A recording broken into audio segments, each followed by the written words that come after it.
This is good to go. Let's press on the enter data button, and the employee payroll data has been updated successfully.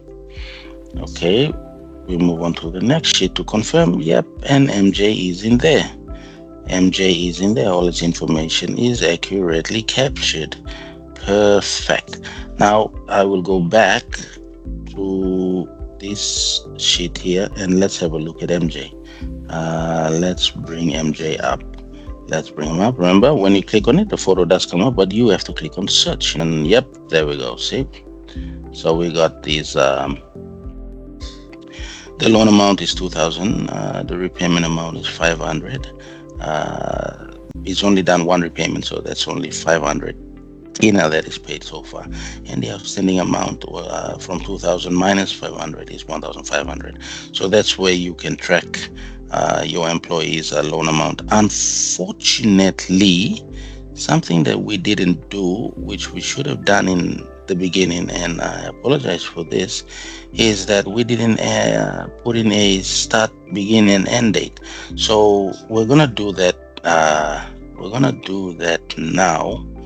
I'm just going to clear this up first. Do I need to clear it up? Nope. Okay. So let's say he is taking a loan on the 14th of the 3rd, 2025. That's when he's starting off, and he should repay it by the 14th of the 6th, 2025. Okay, now because of that record, we'll just click on update, and this is a good classic example where we can demonstrate the update function. It only goes and updates MJ's files. It doesn't add in a new employee. So let's update this and see what happens. Okay, record updated successfully. Let's come into this data entry form, and there you can see we've now got the dates for when the loan starts and when the loan ends. 14 of the 3rd, 14 of the 6th. Very nice.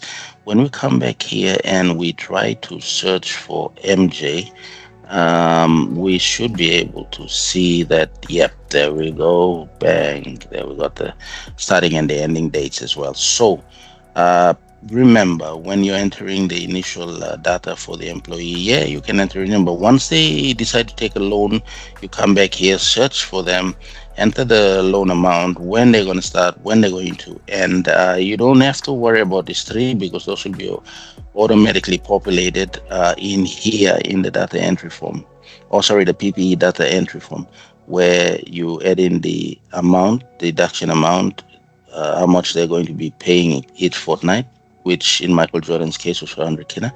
The total loan amount, which is going to automatically populate itself, and the repayment term. This is the first, this is the second repayment, third repayment, fourth repayment.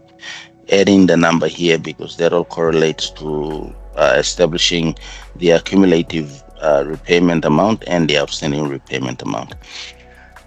Okay, so once all of this is now entered safely in here, what that does for us is very simply connecting everything with formula.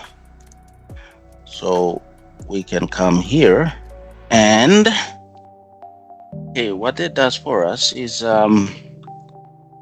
allows us to connect everything now. So we can come here to the payslip and we can look at MJ, Michael Jordan's payslip, and we can see everything. All the details have been connected via Excel formulas. And just to verify this, we look at the deduction, and he's got a loan. See, he's got a 2,000 kina loan. He's only done one repayment, so his loan to date is $500. Should he be able to repay some more, it should go up to 1,000, etc., etc. So the payslip, but as I've said, once you're happy with it, we're going to say generate payslip. Let's click on this. There we go. generating the payslip. As you can see, it's generating the payslip for everyone, every employee in our employee database. There we go. That's the next one. It's generating individual payslips. Generate. There we go. Now MJ was the last one, and it'll keep going through some of the empty cells as well. As you remember, we've created additional cells for those functions where additional names are added on later on to make things easy. Okay, so that is entered in there, and we can now see that this error button comes. Just click on end. Don't worry about that. That's just picking up the empty payslips with no names on it as it runs. Now we can look at payslip, and there we go. We can see all our employee payslip generated here. So let's just count them: 1, 2, 3, 4, 5, 6, 7, 8, 9, 10, 11, 12. And let's confirm with our payroll summary. 12, 1, 2, 3, 4, 5, 6, 7, 8, 9, 10, 11, 12. 12 employees. Very, very good. And let's open one. Let's open Michael Jordan and just see what his payslip looks like. And voila. There you go. MJ Shooting Guard. There you have it. 2,000 Kina loan, 500 repayment to date. And there you have it. So that's how the payslip will be generated into the payslip folder that you have on your desktop. Now, the summary invoice, as I mentioned before, gets automatically calculated. CMJ automatically goes in there and boosts the summary up, the cost summary. Please remember to enter your company's address, change the company logo, enter your company's tax identification number, enter the tax invoice for this, the date that you're doing this, whoever you're skipping this to. In this case, it's to MCGL.